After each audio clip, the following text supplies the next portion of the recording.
So we have finished up our section talking about how the law points to Jesus, and so we are going to be starting just a real quick two-part mini series before we jump into actually looking at Jesus's life. So that's coming up very soon, but we are going to look at just a two-part mini series on prophecy, on the prophecies of the Messiah. And so, really today, what we're going to do is take a look at a profile of the Messiah, just the first part. So, like I said, two-part series here. And really, what we're going to do is look to see what prophecies would the Messiah have to fulfill in order to be um, the Messiah. And so there's a number of prophecies that all have to be fulfilled in order for the Messiah to Jesus to be the Messiah. And so what we're going to do today is just not even really going to mention Jesus. What we're going to do is we are going to look at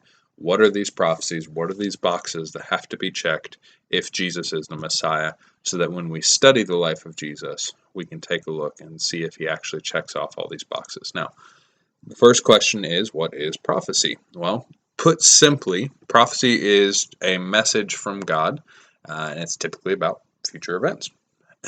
And so, prophecy is most often delivered by prophets. However, sometimes there are people in the Bible who prophesy, but are not solely considered prophets. So, David would be a great example of this. David was a king, but he did prophesy a number of times, and so we see that not all prophecy comes from prophets, but a good chunk of it does come from prophets. So, excuse me. So, prophecy covers a whole lot of topics. It can be really about anything. It can be a message of judgment that's coming soon. It can be a message of um, a death that's going to be coming. It can be a message about the coming Messiah. And so, all in all, there are somewhere around 1,817 prophecies in the Bible, around thereabouts, about that many. So a lot of prophecies mentioned in the Bible, and over 300 of these prophecies were fulfilled specifically by Jesus, or specifically focused on the Messiah.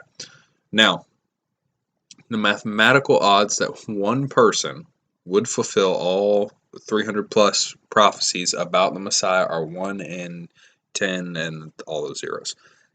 So very, very low odds that one person could possibly fulfill all of the different prophecies about the Messiah.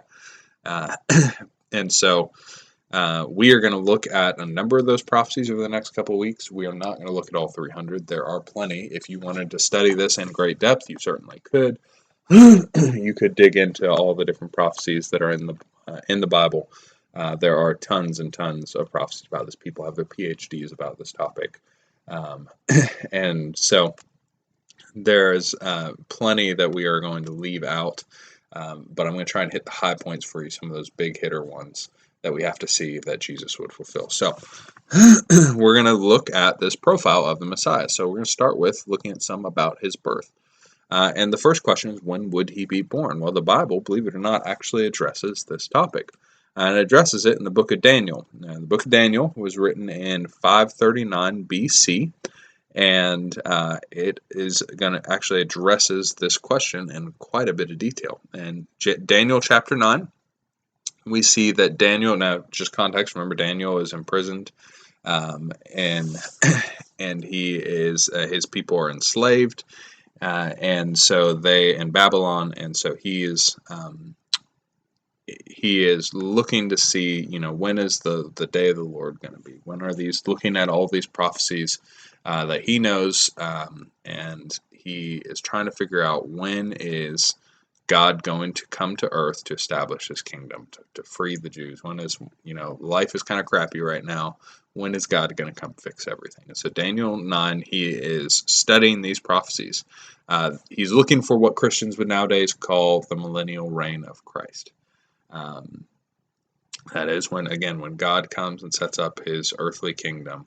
And so this is what we would refer to as that millennial kingdom.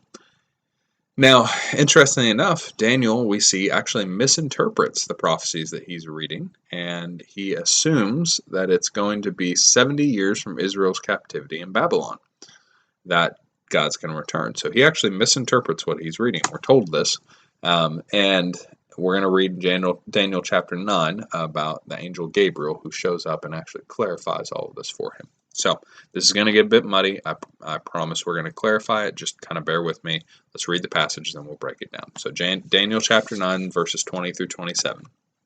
While I was speaking and praying, confessing my sin and the sin of my people Israel, and making my request to the Lord my God for his holy hill. While I was still in prayer, Gabriel, the man I had seen in an earlier vision, came to me in swift flight about the time of the evening sacrifice. He instructed me and said to me, Daniel, I have now come to give you insight and understanding. As soon as you began to pray, a word went out, which I have come to tell you, for you are highly esteemed. Therefore, consider the word and understand the vision.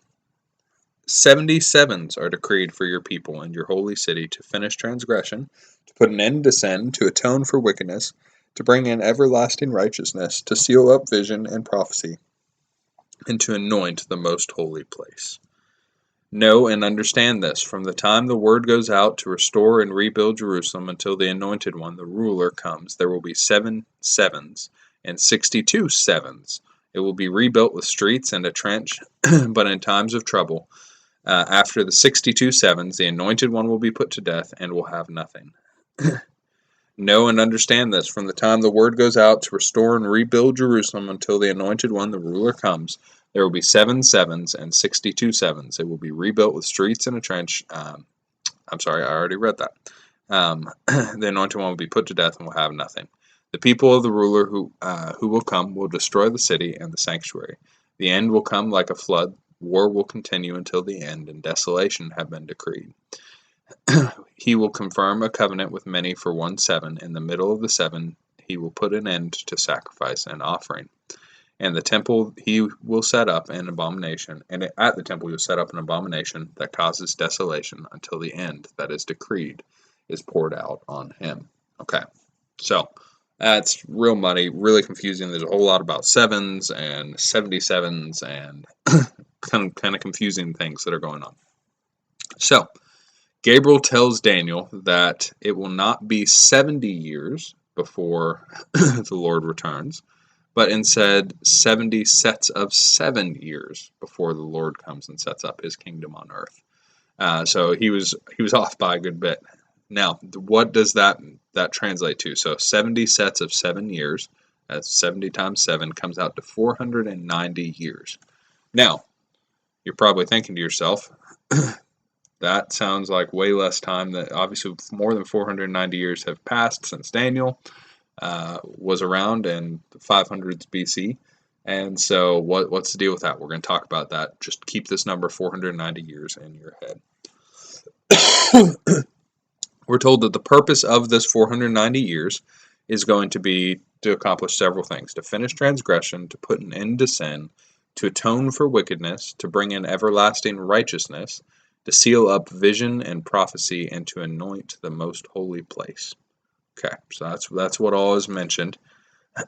And specifically, I want you to focus for this lesson on the purpose to finish transgression, to put an end to sin, to atone for wickedness, to bring in everlasting righteousness. Okay, so this is the part that the Messiah is going to deal with here. Now, this gets even more confusing. All of this mess gets more confusing when Daniel breaks the 70 sets of 7s into 3 groups. And I'm going to break these down for you, and we'll just do the math real quick, make it kind of simple. So, stop. 7 sevens, the first group, is 49 years. So he says the first group will be 49 years. 62 sevens will be 434 years. And then 1 7, which is obviously 7 years. And so we have all of these together create the 490 years, add up to 490 years. So 7 sevens, 62 sevens, and 1 7 are the gaps. Gabriel tells Daniel that the 77s will begin from the time the word goes out to restore and rebuild Jerusalem. So remember, Daniel is imprisoned in Babylon, and Jerusalem has been ransacked and destroyed and needs to be rebuilt. And so from the time there is an order that goes out to rebuild Jerusalem. That is the moment that the 77s will commence. Okay? So, depending on which decree you think is being referred to by that, on which one officially means that Jerusalem is being rebuilt, that means that the 77s began somewhere between 538 BC with the decree of King Cyrus to rebuild the temple, and 444 BC, about 100 years later, with the decree from Artaxerxes to rebuild the walls of Jerusalem. Personally, I think it's more towards the rebuilding of the walls that officially counts as rebuilding Jerusalem, but an argument can be made for anywhere between those those times. And so, somewhere between 538 BC and 444 BC, around 100 years, the 77s began. Okay, so Daniel is told that during the first group of sevens, Jerusalem will be rebuilt. So that takes care of that first group of sevens, which, if you recall, was 49 years. So around 49 years, or at 49 years, Jerusalem would be built after the decree goes out. Okay, so that's what's going to take place during that first group. Then will come the 62 sevens, and when that time is over, the 77s are going to pause for an indefinite amount of time. So we're told that after the first group of sevens is over, then the second group of 62 sevens comes in, and that time will complete, and then there's going to be like a pause before the final set of seven.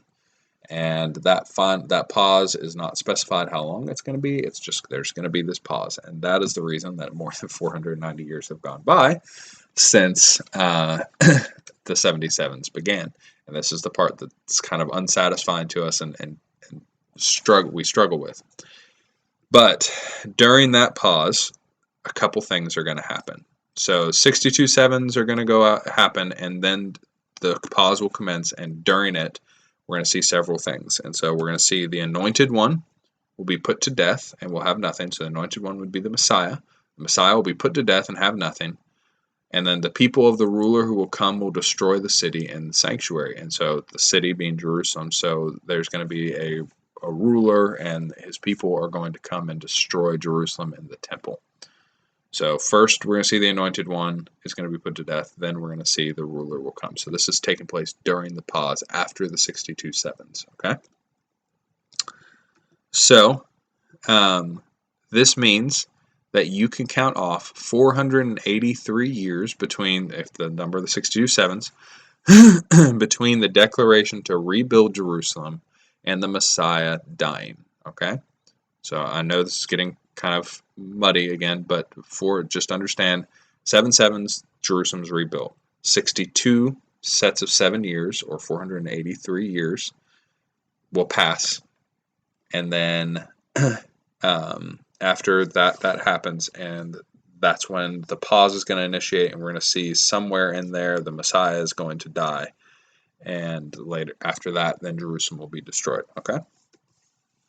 Regardless of the date that you select for that first decree of rebuilding Jerusalem, that means that somewhere between 538 and 440 BC, 44 BC, this commences that next set of 62 sevens. So that puts the Messiah coming somewhere around 0 AD. Okay, so somewhere in that range, give or take a few years, there's going to be the Messiah is going to come. It's about a 120-year window of time that the Messiah has to come during, or this prophecy is invalid and everything Daniel said is not true.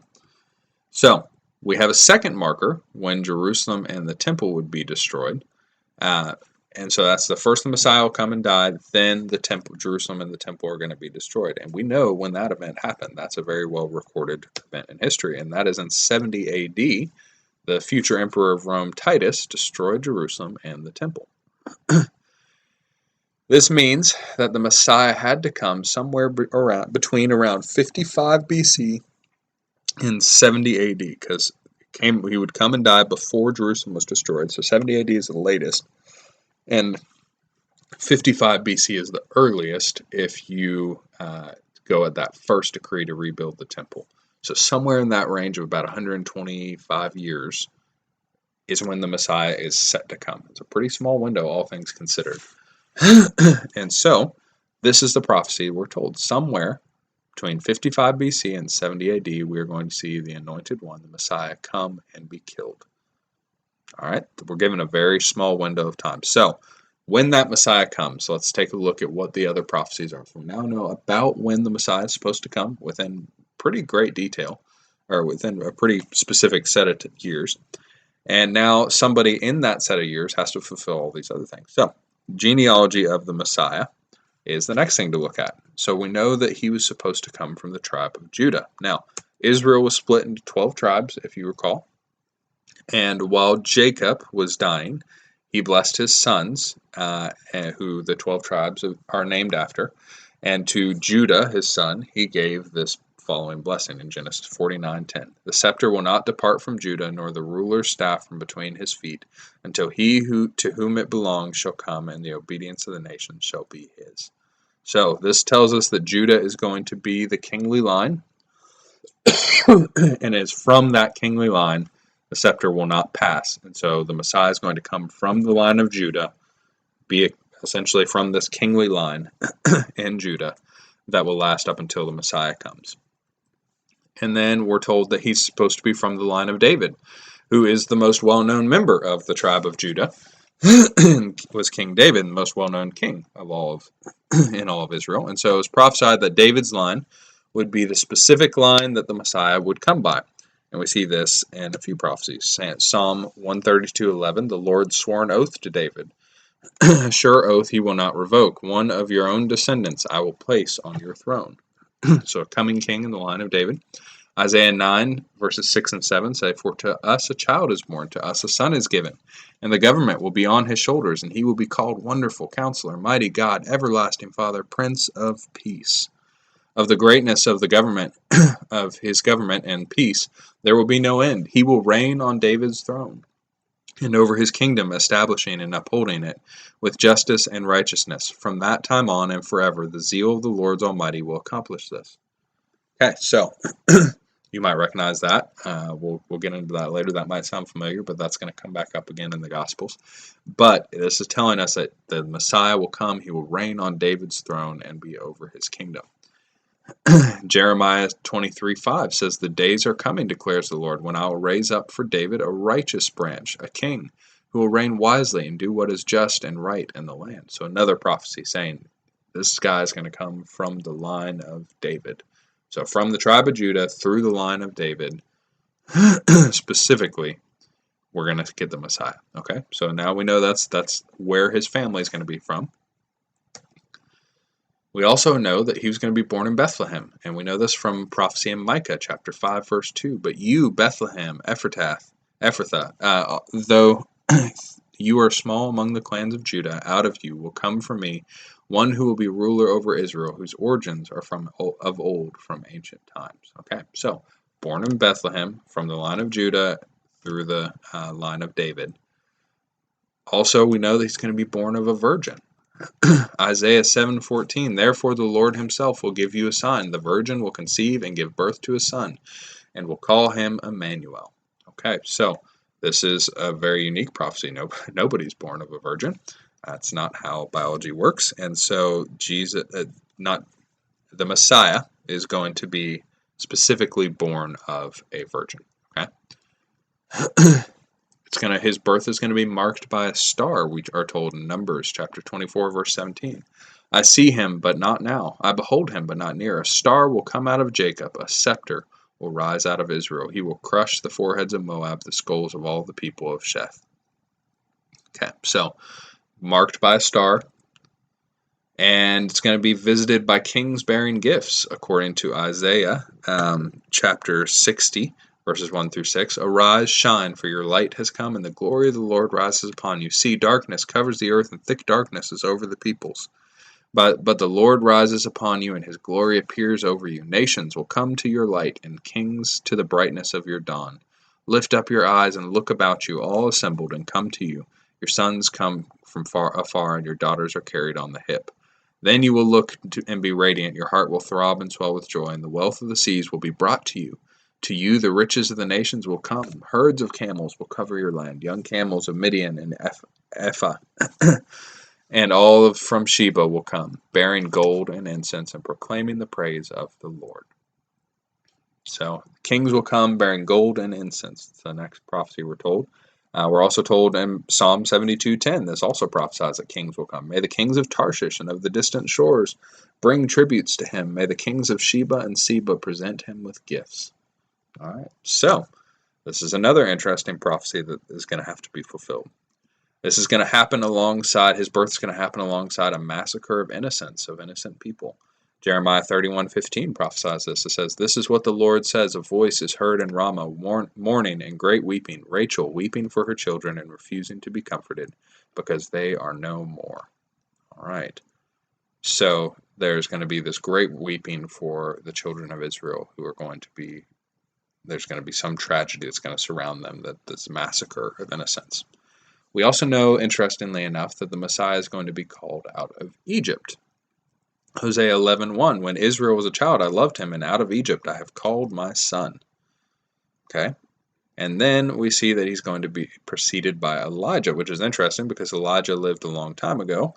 But he, in Malachi 4:5-6, it says, "See, I will send the prophet Elijah to you before that great and dreadful day of the Lord comes. He will turn the hearts of the parents to their children, and the hearts of the children to their parents, or else I will come and strike the land with total destruction." All right, so Elijah's going to precede him. And then lastly, what we're going to talk about today, this is not last of all of the prophecies, but lastly, what we'll talk about today is he's to be preceded by a messenger in the wilderness. Isaiah chapter 40 is going to tell us that. It says, Isaiah 40 verses 3-5, "A voice of one calling in the wilderness, prepare the way for the Lord. Make straight in the desert a highway for our God. Every valley shall be raised up, every mountain and hill made low. The rough ground shall become level, the rugged places a plain. And the glory of the Lord will be revealed, and all people will see it together, for the mouth of the Lord has spoken." And then Malachi 3:1 also prophesies about a messenger in the wilderness. "I will send my messenger who will prepare the way before me. Then suddenly the Lord you are seeking will come to his temple. The messenger of the covenant whom you desire will come, says the Lord Almighty." Okay, so these are all prophecies regarding the Messiah's birth. We have the timeline, the circumstances, the family, even that the Messiah will be born into. We know about what historical events will surround it. We have just some details about the mother. We know some details about like people will come visit, and someone who will precede the Messiah and prepare a way in the wilderness for them. So lots of incredible details that are taking place here that are prophesied that we're going to have to see. If Jesus is the Messiah, we're going to have to see these boxes are going to be checked. Next week, we're going to talk more about some of the prophecies that will refer to his life and death, his ministry and his death. And so we're going to take a look at those. So, as always, if you have any questions, feel free to reach out to me.